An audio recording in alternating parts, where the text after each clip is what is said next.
Легенда пра кветку. Аўтарская праграма фларыста Анастасіі Аўдзевіч.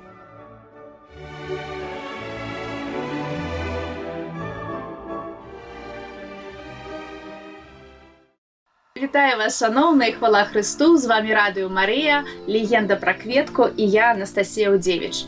Уже пачалося лето, мы пішем праграму крыху ў загадзі, зараз глядзім на надвор'е, ідзе дождж, але, магчыма, лето будзе больш файнае, чым сённяшні вечар.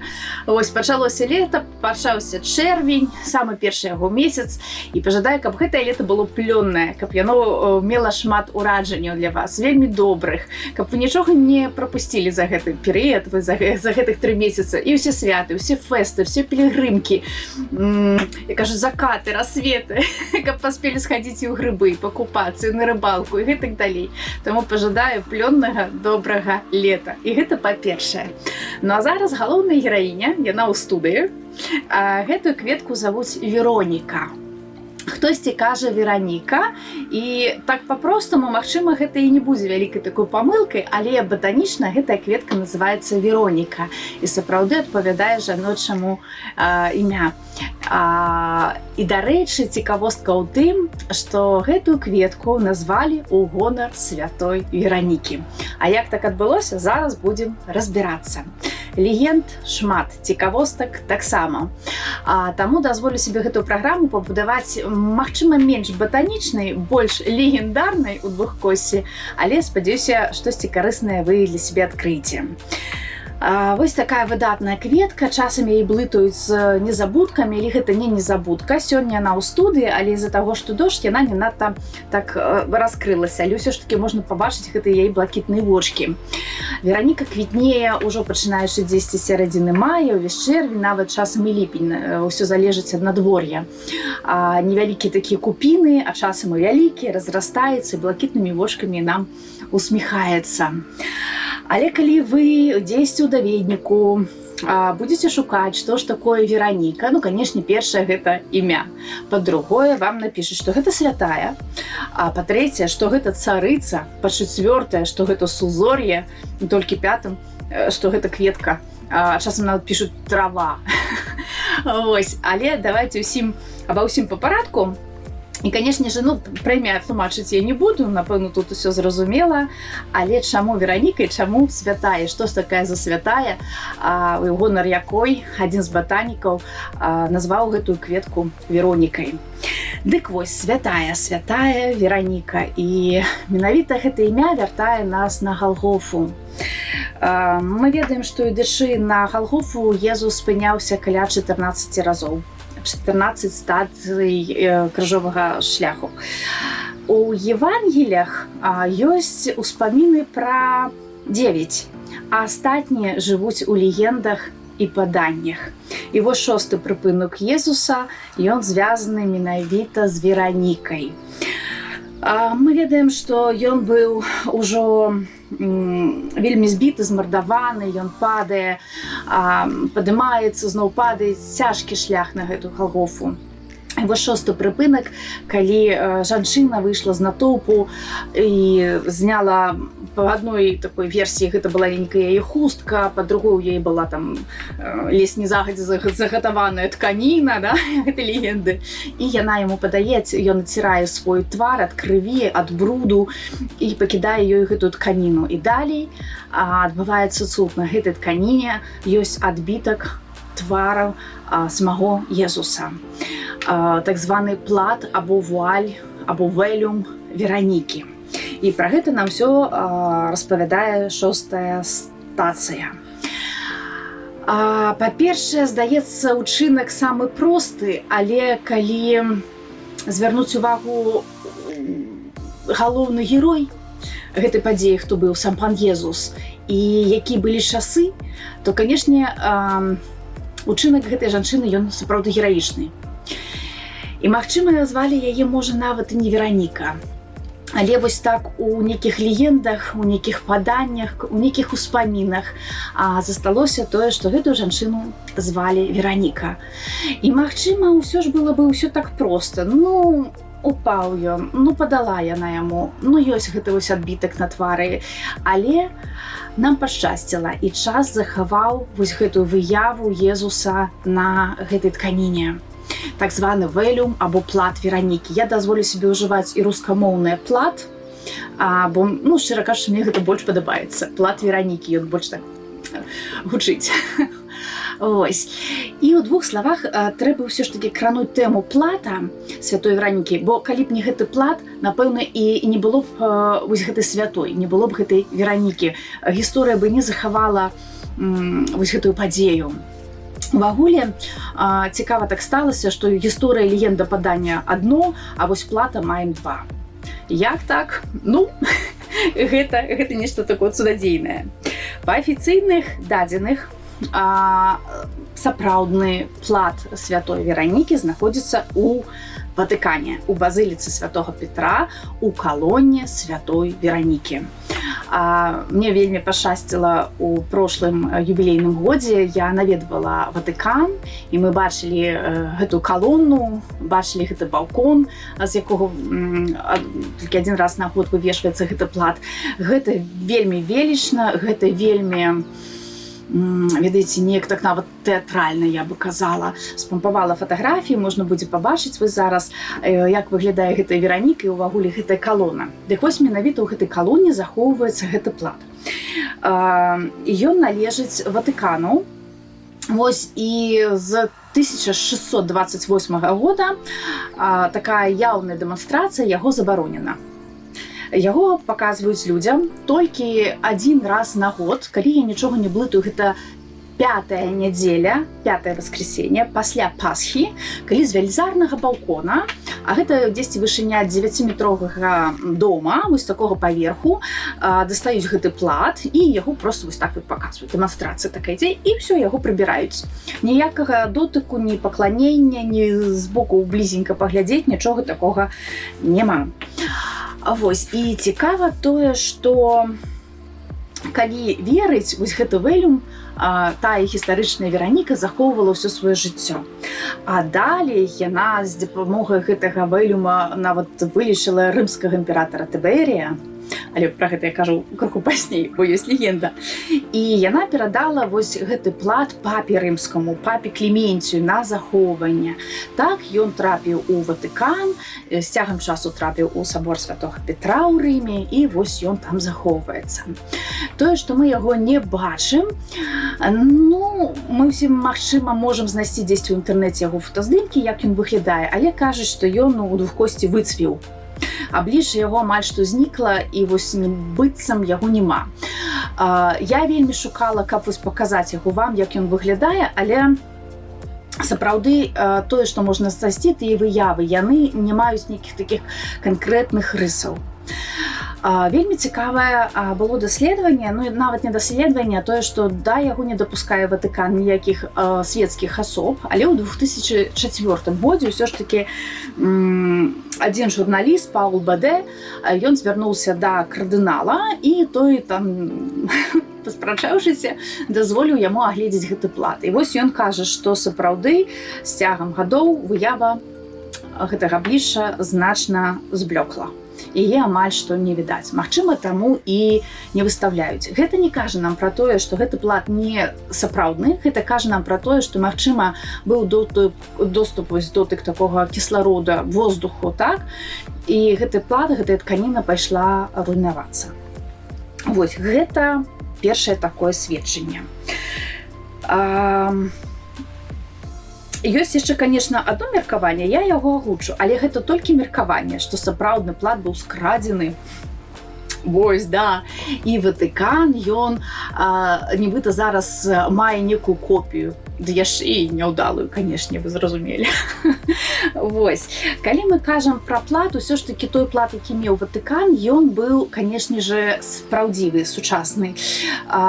Сучасныя выявы Езуса, які мы маем, гэта перамалёваныя выявы таго аблічча, якое было на гэтым вось кавалку матэрыі.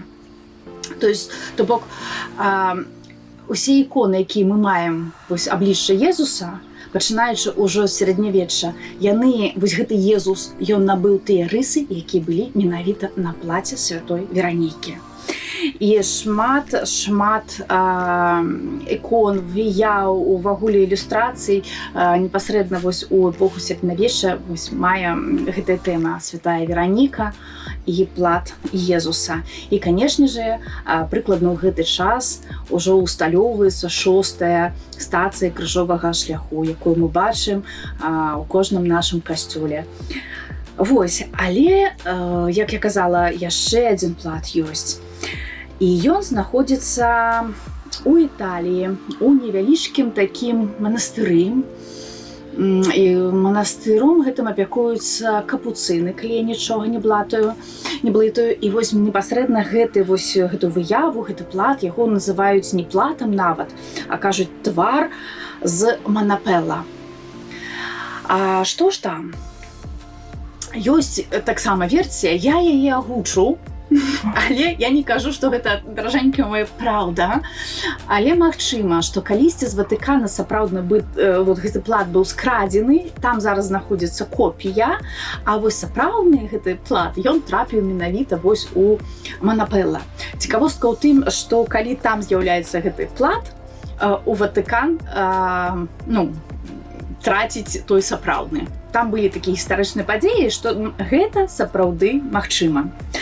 Але цікава тое, што той плат, які знаходзіцца ў Рыме, ён апісвае нам адно аблічча. А той плат, тая вуаль святой Веранікі, якая ёсць у Манапелла, яна крыху іная.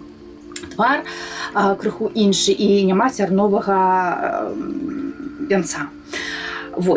Але твар Езуса ўсё ж такі ён вельмі добра там можна так разгледзець яго. Калі я ўжо казала, што ў Ватыкане страцілі, а ў Манапелла ён з'явіўся, то, канешне, каб неяк абараніць сваю святыню, прыкладна ў тыя ж гады пайшла такая легенда, якая існуе і дагэтуль. Што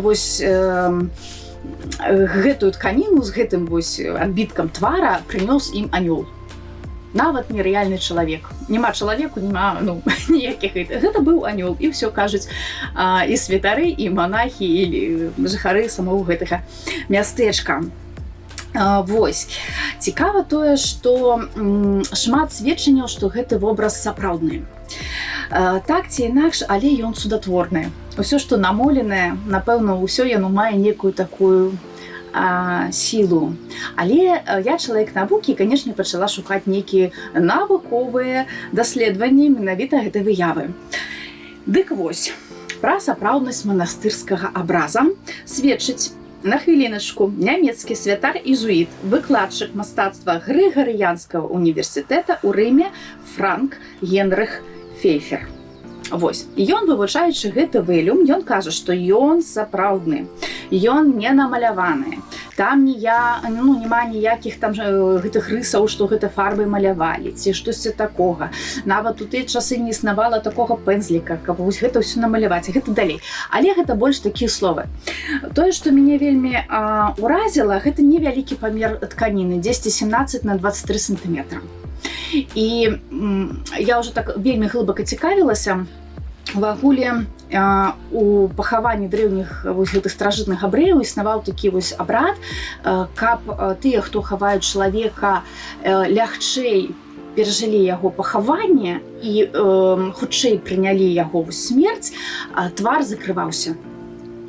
І што, магчыма, гэта адзін з тых кавалкаў тканіны, якой калісьці быў закрыты гэты твар. Так званы звалі сударіум. То бок, магчыма, гэта ён. Ёсць яшчэ і такое меркаванне, але ёсць і яшчэ адзін сударыум, да. Я павінна гэта агучыць, каб потым хтосьці залез у інтэрнэт, пачаў цікавіцца, сказаў, а нам другое казалі.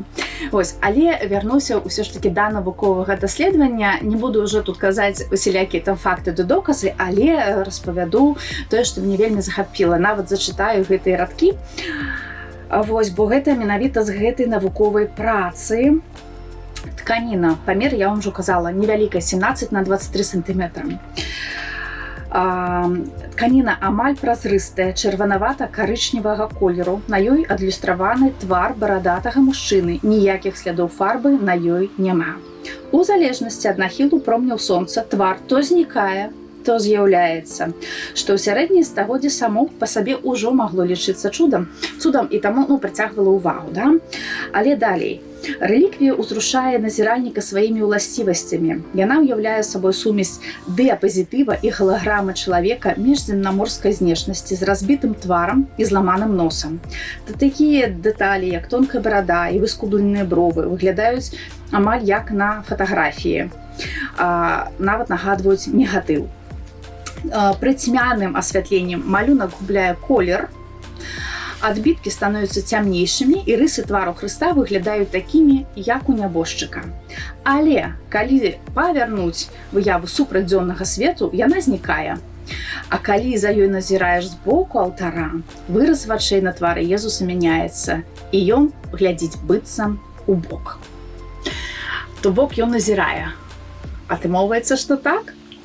Вельмі цікава, што вось гэтая тканіна, гэта так званы мокры шоўк. Зараз мы што такі уяўляем мокры шоўк? Гэта тканіна, якая крыху бліскучая, мягкая, як звычайны шоўк.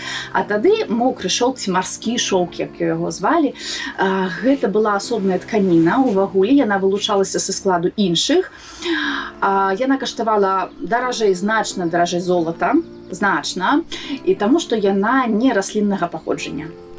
Ці ведаеце вы вось маленькія малюскі, нібыта мідіі, і яны ж прысосваюцца, прикрепляюцца, так, трымаюцца за такімі спецыяльнымі ніткамі. Вось менавіта з гэтых нітак і сплялі гэтую тканіну. Яна вельмі дарагая, яе маглі б дазволіць сабе толькі вельмі багатыя людзі. А вось яна, кажуць, там і не гарыць, і не тоне, і гэтак далей. То бок нейкая там сама па сабе ўжо цудадзейная. Канешне, ўжо даўным-даўно такую тканіну не вырабляюць, дзе столькі мідзі назбіраць з іх ніткамі. Але вось менавіта гэты плат, гэты вэлюм Веранікі, якой знаходзіцца ў тым манастыры, ён з'яўляецца марскім шоўкам. І на ім адбіты вось гэты вось твар. І тканіна сама па сабе, ніткі гэтых малюскаў, яны такі карычневата-чырвоныя. І сама тканіна, калі яе не прасвечваць, не круціць, каб пашукаць гэты твар, яна проста такая карычневатая, нават колеру гарбаты атрымоўваецца. Вось, таксама спампавала, як выглядае і гэты манастыр, і алтар, і, дарэчы, месца, вось, яна выстаўлена, гэта тканіна, для такой дэманстрацыі. Яе можна пабачыць, калі тут трапіць. Вось.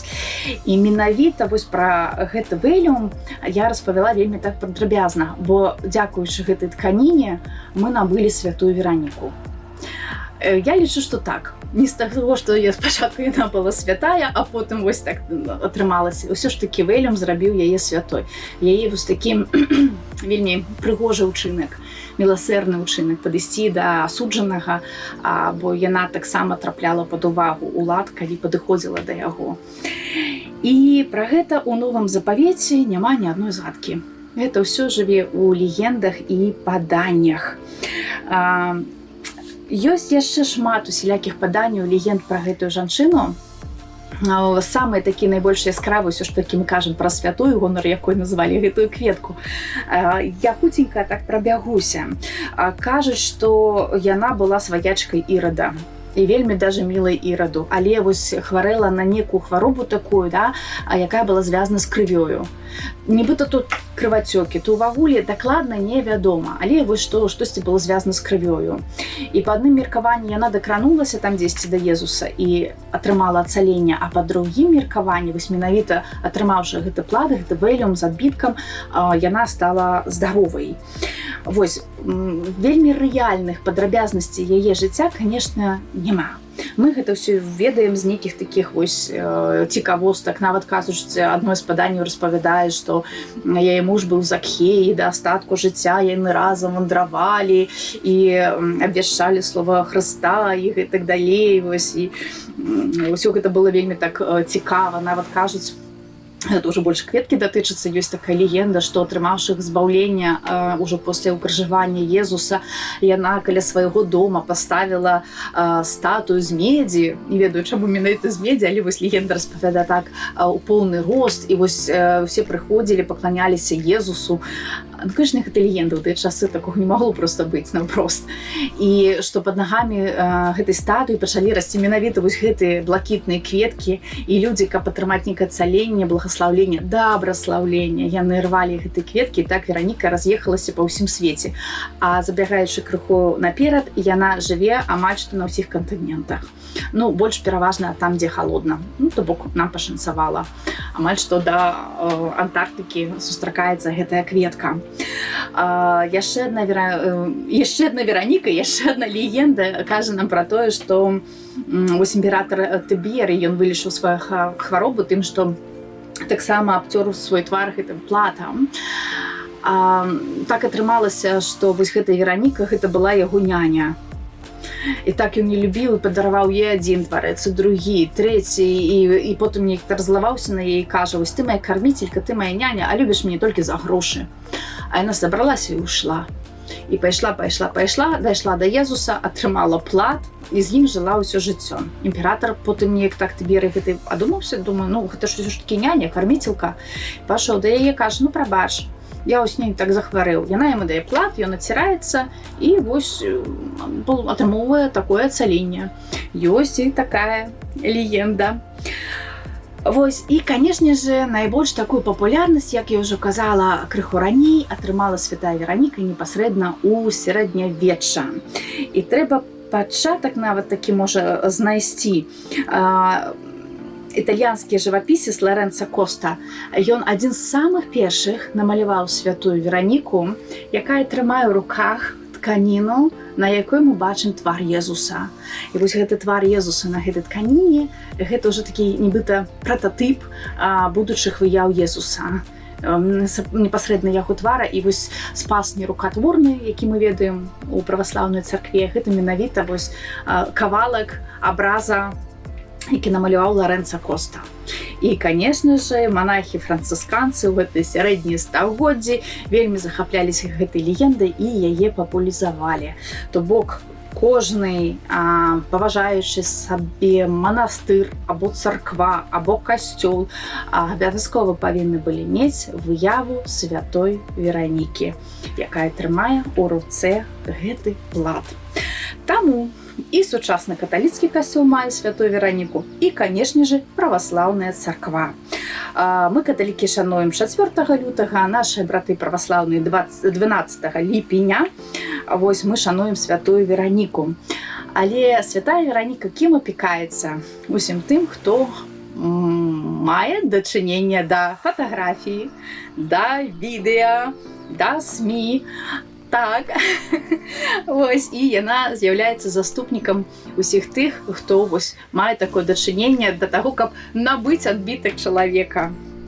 Таму усе фатографы, відеографы, гэта далей маюць сваё прафесійнае свята.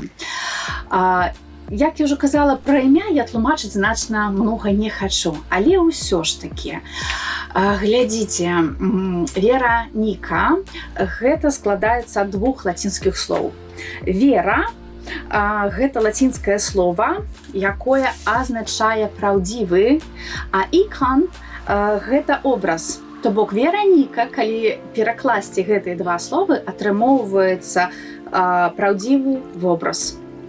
І вось гэтае спалучэнне дзвюх слоў дала, магчыма, назву і плату, і дала назву імя, вось такой мы атрымалі Вераніку, такую жанчыну. Дарэчы, па-руску і па-беларуску гэта звучыць Вераніка, але калі вы паедзеце ў Еўропу, націск усё ж такі сустракаецца ў іншым месцы, і звучыць гэта, гучыць гэта Вероніка. Ну, акторка Вероніка Кастра. Багаты тоже плачуць, мы ўсё гэта памятаем. Ну, ёсць такая цікавостачка. Ёсць яшчэ адна святая Вераніка або святая Верінея, часам яе таксама ўзгадваюць, але яна не мае ніякага дачынення вось да плата і ўвагуле далі да гэтай кветкі. Узгадае толькі так вельмі хуценька, яна, яе маці, сястра, яны былі першымі хрысціянкамі, іх хацелі там, як гэта сказаць, на допыт аддаць, ось, і яны вырашылі, што не дадуць, каб з іх здзекваліся, адзелі свае самыя лепшыя адзенні і кінуліся ў ваду. Вось абралі такое самагубства, каб не было магчымасці іх катаваць. Затое яны ўсе траіх сталі святымі. Але гэта крыху іншая Вераніка, мы пра яе таксама ўзгадалі. Вось. Вельмі цікава тое, што ў геральдыкі Вераніка вельмі часта адлюстроўваецца на гербах гарадоў, на шляхецкіх нейкіх сямейных рэліквіях і ўвагуле таксама на шляхецкіх сямейных гербах. Гэта сімвал чысціні і высакароднасці. Гэтую расліну можна вельмі шырока сустрэць па ўсім свеце, магчыма з-за таго, што гэта был як сімвал чысціні, як сімвал нейкай такой годнасці, адданасці. І, канешне, людзі з вялікім задавальненнем садзілі вельмі такую простую кветку ў сваіх садах. Яна сама сеялася, сама па сабе расла, даглядаць яе там не трэба. Вось, то бок яна так шырока распаўсюдзілася. І, канешне же, вось гэтая такая стала матэрыяльная каштоўнасць, духоўная каштоўнасць, яны спалучаліся. Вельмі цікава, што гэтыя кветкі і дагэтуль існуюць на гербе Нур-Эурдал, калі правільна ўсё прачытала, гэта камуня ў Нарвегіі. І вельмі так прыгожа, такі вялікі шчыт і 3 кветкі Веранікі. Калі мы будзем працягваць далей распавядаць пра святую Вераніку, то, канешне, трэба узгадаць яшчэ і батаніка, які надаў назву такой цудоўнай кветкі. Гэта Леанард Фукс. А ён скарыстаўся яшчэ адной легендай. Яна нам распавядае пра тое, што аднойчы Бог вельмі разлаваўся на людзей. Кажа, ўжо ніякага з вамі не супакою няма нічога. Трэба вас неяк так ужо наказваць, караць. І так ён разлаваўся, потым пахадзіў, паглядзеў на людзей і адышоў. Суцішыўся, супакоіўся і кажа: «А ці зразумелі яны, што гэта мая міласэрнасць?» Кажа: «Так, зразумелі, анёлы». Кажа: «Мы ж слухаем іх думкі, вы ж бачыце іх не толькі зверху, але і знутры, вы ж бачыце, вось зразумелі». Ён кажа: «Добра, вельмі файна, што людзі адчулі маю міласэрнасць. Каб яшчэ раз нагадаць ім пра маю міласэрнасць, давайце вось пасеем на зямлі нейкія блакітныя кветкі, каб яны нагадвалі ім пра маю святую маці і пра маю міласэрнасць». Вось гэта кветка сімвалізуе яшчэ і боскую міласэрнасць. Магчыма, захапляючыся гэтай легендай гонар святой Веранікі, батанік Леанард Фукс назваў цэлае ажно сямейства раслін Вероніка. Праўдзівы вобраз. Вось такі адбітак мае гэтая кветачка. Калі пра імя і святую мы ўжо пагаварылі, засталося, што сузор'е, трава і царыца. Гэта старажытны Егіпет, фараон Пталемей. Гэта 3 стагоддзе да нашай эры. Была яго прыгажуня жонка, маладая царыца, якую звалі Вераніка. І былі ў яе вельмі прыгожыя валасы. Такая яна была ўся нейкая незямная. І вось, канешне, справы вайсковыя, пайшоў ён на вайну, а яна вельмі плакала, вельмі шкадавала, што ён ушоў, і так хвалявалася, ці вернецца, ці не, таму ахвяравала свае воласы, каб ён вярнуўся. І ён назаўтра ж прыходзіць з паходу і кажа: «А дзе твая прыгажосць? Дзе воласы?» Тут на дапамогу ім прыйшоў хто? Астраном. І ён кажа: «Паслухайце, вас пачулі, вашым каханнем захапляюцца ўсе навокал, нават на нябёсах, таму гэтыя воласы былі ўзяты на неба, і зараз гэта сузор'е. Таму сапраўды мы маем такую астранамічную з'яву, як воласы святой Веранікі або воласы Веранікі. Такое сузор'е, зорак там шмат. Напэўна, іх значна больш, чым нават валасоў гэтай дзівоснай царыцы. Пра царыцу і сузор'я мы кранулі тэму. І засталася тэма кветкі. Як я казала, раней вылучалі нават цэлае сямейства кветак веранікавыя. Часам іх адносілі да сямейства норічнікавых, але зараз вядомыя батанікі вылучаюць гэтую кветку у іншае сямейства, падарожнікавыя. Кветка гэтая адна і шматгадовая.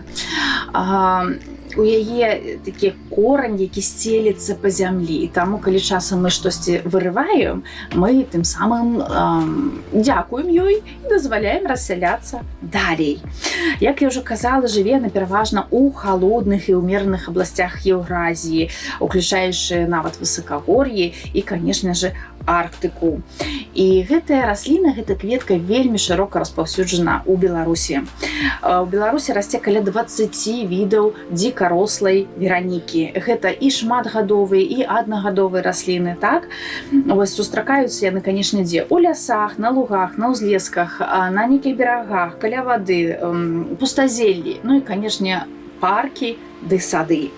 І, канешне, самыя вось такія распаўсюджаныя віды веранікі, якія мы павінны з вамі ведаць. Гэта наша госця, якая сёння ў студыі, гэта Вероніка Дубраўная. Вероніка Дубраўная. Імя Вераніка, кветка ўсё ж такі Вероніка. Будзем адукаванымі.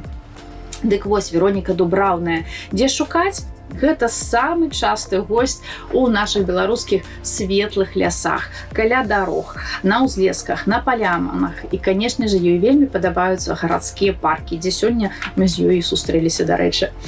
Яна сцелецца па зямлі, укараняецца уцёкамі. Ёсць яшчэ Вероніка каласістая. Яна так часам нават кажуць каласковая, яшчэ так папраўлю сябе. Дзе шукаць? Гэта ўжо сухія лугі, гэта ўзлескі, гэта хваёвыя бары, карацей кажучы, такі пясчаныя глебы. Знешні выгляд, яна квітнее не вось так блакітненька, колер той жа, але яе цвіценне суквецця, яно нагадвае колас. Ярка-сінія кветкі, фіолетавыя, радзей белыя, маленькія, дробныя, собраныя ў такі каласочак. Вельмі дэкаратыўная, вельмі засухаўстойлівая расліна. Вельмі шырока карыстаецца для азелянення. Ўсё часцей і часцей я бачу яе ў горадзе, бо без вады вельмі добра існуе. Фотаздымак дадаем. Вероніка лесная, Вероніка офіцыналіс, пераважна іглічныя лясы на высеках, на пустках, таксама шырока ў Беларусі сустракаецца. Калі пабачыце фотаздымак, узгадаеце яе, бо бачылі. Вероніка струменевая або Вероніка калючая, гэта берагі рэк, гэта ручаі, каналы, балоты, забалочаныя участкі і гэтак далей. Гэта такая расліна з вельмі мясістым сцяблом, мясістымі цёмна-зялёнымі лісцямі і маленькімі, такімі дробнымі кветкамі, ярка-сінімі. Усе веронікі, дарэчы, блакітныя. Ну, часам селекцыя ўжо папрацавала, гэта могуць быць белыя колеры, але ўсё ж такі найчасцей гэта блакітныя. Вот, то бок Вероніка калючая, любіць там, дзе сыра і мокра. Іншы яшчэ від, які ў Беларусі вельмі шырока сустракаецца, гэта Вероніка палявая, Вероніка арвенсіс, Вероніка трохлістная, шырокая госця. Яны амаль што ўсім нам вядомы, мы лічым, што гэта некае пустазелля. Асабліва, калі мы гэту расліну сустракаем на нашых агародах. Яна яшчэ і мнагалетнік. І квітне яшчэ з траўня ажно да жніўня. Ну, канешне, шмат хто, напэўна, нават неяк не задумваецца, што гэта тая ж самая Вераніка. Калі казаць пра гэтую кветку, як я ўжо казала, шмат чаго такога батанічнага, вось не хачу гэтай праграме пакідаць, хачу, каб яна больш такая легендарная была. Але, ведаеце, кветку гэту, на жаль, не даследавалі. Калі звярнуцца да фармаколагаў, ды паспытаць, распавядзіце што-небудзь нам пра Вероніку, яны скажуць, ведаеце, мы яе не вывучалі. Але там шмат рэчаў, якія дапамагаюць гэтай кветкі быць лекавай. Па-першае, гэта ўсё, што трэба загаіць. Яна шырока карыстаецца у б'юці-сфере. Нават такі рэцэпт з майго дзяцінства. Мы рвалі гэту Вероніку, заварвалі і вось зварам гэтым прамывалі валасы. І помню, як распавядала моя бабуля, казала, гэта першы сродак, каб быць прыгожай. Вось калі ёсць нейкія праблемы са скурай, пятачкі там папарыць, ці ручкі, каб мягкая скура была, бо жанчыны шмат працавалі. І, канешне, вось твар, воласы нашы, так, вось заварвалі гэту вераніку, збіралі, сушылі, дарэчы, і вось карысталі, каб быць сапраўднымі беларускімі прыгажонямі. Гэта вось такая гісторыя з маёй сям'і. І сама карыстала, ведаю, працуе, магу рэкламаваць. Вось, зараз на вось так распавядаю, сама себе ўсамляю, што, магчыма, вось гэтае сузор'е воласы Веранікі, да, можа, дзякуючы кветкі атрымала тая царыца. Вось, то бок яна лекавая. Таксама ёсць такая вялікая цікавостка, што гэта траўка, гэтая кветка, яна вельмі добра прадказвае надвор'е. Калі будзе дождж, яна вельмі неахвотна квітнее і хавае свае кветачкі, а кожная кветка квітнее толькі адзін дзень у яе. Далей яна адцвітае, то бок ось так па аднаму яны ўсе веронікі гэтыя і квітнеюць. Апроч таго, што можна неяк так расказаць надвор'е, глядзячы на гэтую кветку, таксама трэба дадаць тое, што яна кветка-гадзіннік, або веронікі распускаюцца ў асноўным каля 12 гадзін дня. Ёсць такое вось нават назіранне у навукоўцаў, так, і яны все кажуць, што гэта траўка, гэтая кветка, расліна, гадзіннік. Вось. Напэўна, гэта такое асноўнае, пра што я хацела вам распавесці ў гэтай праграме. І гэтая кветка яшчэ будзе дзесьці некалькі тыдняў квітнець пасля, то бок на ўсіх вашых шпацырах, прагулках абавязкова звяртаць на яе увагу, бо гэта праўдзівы вобраз. Гэта праўдзівы вобраз Божай міласэрнасці, пра які нам распавядае не адна легенда. І гэтая кветка мае такі прамы дотык да гэтай цудоўнай святой. І пра плат я распавяла, пра вэлюм распавяла, то бок мне падаецца такая вельмі далёкая, але такая вельмі блізкая сувязь. Ведаеце, вось як вялікае бачыць у малым. Вось, таму пажадаю добрага лета, добрых шпацыраў, такіх вандровак і, канешне же, заўважыць гэтую Вероніку, звярнуць на яе ўвагу і палюбавацца. З вамі была Анастасія Аўдзевіч. Гэта же такі постскрыптум, асноўная праграма знята, але я атрымала такі вось канверт, не ведаю нават ад каго, хтосьці з маіх слухачоў і гледачоў, вялікае дзякуй, мне было вельмі прыемна, у меня чырвоныя шчочкі. Шчыра дзякую за вашу падтрымку, за добрыя словы, за ўсё віншаванне на свята. Я ні ад кого не хаваюся, я ёсць у соцсетках, хто хацеў уже даўно знайшоў. Вось, я вельмі вамі захапляюся. Вы вельмі крутыя гледачы і слухачы. І зноў ж такі вялікі дзякую вось за гэты канверт, які атрымала. Мне вельмі прыятна, вельмі цешуся з гэтага. Вось, і пажадаю сабе шмат вандровак, шмат новых кветак, новых птушак, новых легенд. І вельмі шчодра абяцаю з імі дзяліцца з вамі. З Богом!